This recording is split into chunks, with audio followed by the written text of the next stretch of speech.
Welcome, ladies and gentlemen, to Precious Metal Summit here from Zürich, and it's my honor and pleasure since years now that I can speak now with David Wolfin, the CEO of Avino Silver, and to get an update, of course. Good morning, how are you? Good morning, how are you? Good. I'm fine. At $50 silver, you must feel very good, I would say. Yes, we're generating free cash flow. We're very happy.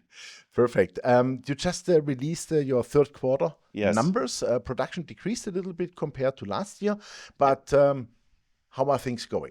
Good. It was to be expected. It was based on mine sequencing and lower grade, but we're already into higher grade materials, so Q4 is looking good. Super, fantastic. So can you give us a little bit more of an idea what are your production costs, AIC, Sure. how many ounces have you produced? Yeah, this year we're going to produce within our guidance between 2.5 to 2.8 million ounces of silver equivalent. Next year, we're looking to add about 30%. And that's from an acquisition we made a few years ago called La Preciosa. It's 19 kilometers away. We recently got the permits, and now we're hauling material to the mine site. Ah, perfect. So you have this extra capacity in your mill. Yeah, and, we to have do the throughput. 4 independent circuits, so we have the ability to shift the feed mix. So we're going to put the higher grade material into the lower circuits until we develop it more, and then we can feed larger circuits. But our costs right now per ton are under $100. So it's a low cost operation at Avino. La Preciosa will be a little bit higher, but because it's narrow vein, high grade mining. But we'll come out with those numbers after we process enough. We're doing a bulk sample right now.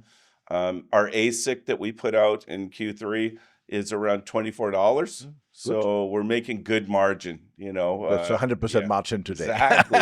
It's good in any business. Perfect. So we're cash flow positive. We're debt free.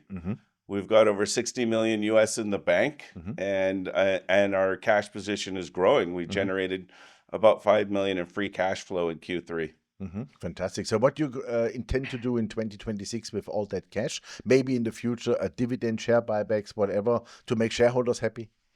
I'd love to. Being the largest shareholder, I would love to receive that.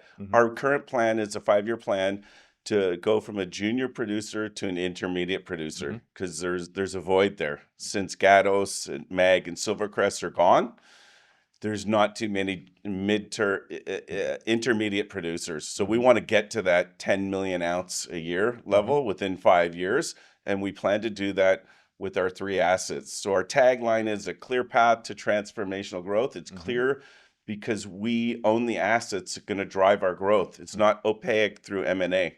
So our shareholders have more certainty. Fantastic. And can you drive this, let's call it growth paths? Can you finance that out of your cash flow? Absolutely. Completely. Yeah. Wow. Yeah. That's that's fantastic. Yeah. So based no on more... the cash we have now, and it's growing. Yeah, exactly. And we that's a great control thing. the timing of those expansions, so we're not trying to do them all at the same time and overwhelm ourselves. Yeah. We're spreading it out. Yeah, step by step. Being systematic and disciplined. Great. As you just said, you also got the permits for the other mine. How is these days the political situation with Mrs. Scheinbaum? I heard the mine minister is very pro mining. I heard also she is now also very pro mining through tariffs and all that kind of things with the little name on the north. Yeah. And so, what is your experience? Well, we were one of the first companies to get a permit this year when she got elected, so that's a positive sign. It remains to be seen. I think she's busy with the tariffs and all these other things, not focusing so much on mining, which is leaving us alone. So we haven't had any issues. People ask, will she flip on the open pit permitting? We don't know that. But if that happens, La Preciosa, there's a feasibility study done by Coeur that triples the ounces that we have there if we were to then go to open pit. So there's a lot of blue sky for us if she flips. Super. So that would mean a lot of positive surprise potential. Definitely, definitely. I like that. You just said you are the largest shareholder. Who are your other shareholders? What is institutions? What is management total? Management totals about 5 to 7%, institutions 25%, and the rest is retail. And ETFs. There's ETFs, indexes, the GDXJ, all the regular indexes are picking us up. Yeah, Global X Silver Miner, probably Yep. you are also Yep. in. That's good. I'm a shareholder of that. So that means if somebody wants to take you over, do you have a poison pill or something? Because now I'm really worried. All the good smaller companies, let's call it like that they are taken out, because I think Mac was too cheap. Definitely Silvercrest was, yeah, okay at that time. But my feeling was with Mac, for example, it was way too cheap. And I'm a little bit, worried that all the good ones are getting now taken Well, off the that's table. true, but I don't think any of those were hostile. I don't Yeah. think there's many hostiles in the market because Mm. it's risky for Mhm. the acquirer. They really want to come in amicably and get to know the assets properly. So I think we're okay there, but it's possible. It's possible. I mean, that means you got something valuable. So it would certainly be up to the shareholders to decide. But because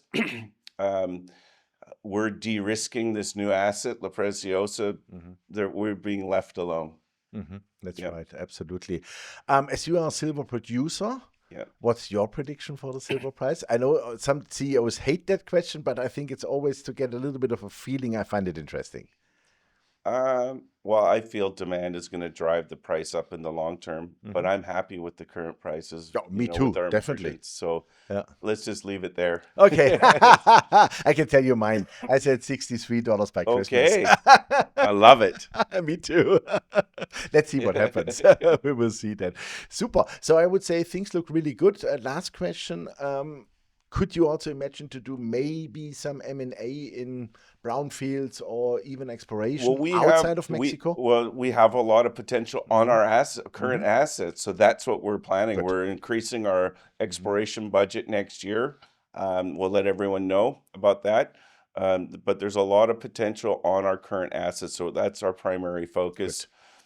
Our share price is adequately valued with the PNAV at 1. If we had a PNAV of 2 or higher, then we might look to use equity leverage. But at this particular time, we're being disciplined in our approach for growth. Fantastic. Super. I love that. Thank you very much, David. All the best for you. And I would say just keep it growing. Thank you very much. Thank you. Yeah, ladies and gentlemen, there was David Wolfin, the CEO of Avino Silver. And you know, this is what I really like. Step by step, disciplined, organic growth plans, and no adventures for the shareholders. And I must say, debt free. This is music in my ears. I really love to hear that, because that gives the company a lot of possibilities and they cannot be pressurized.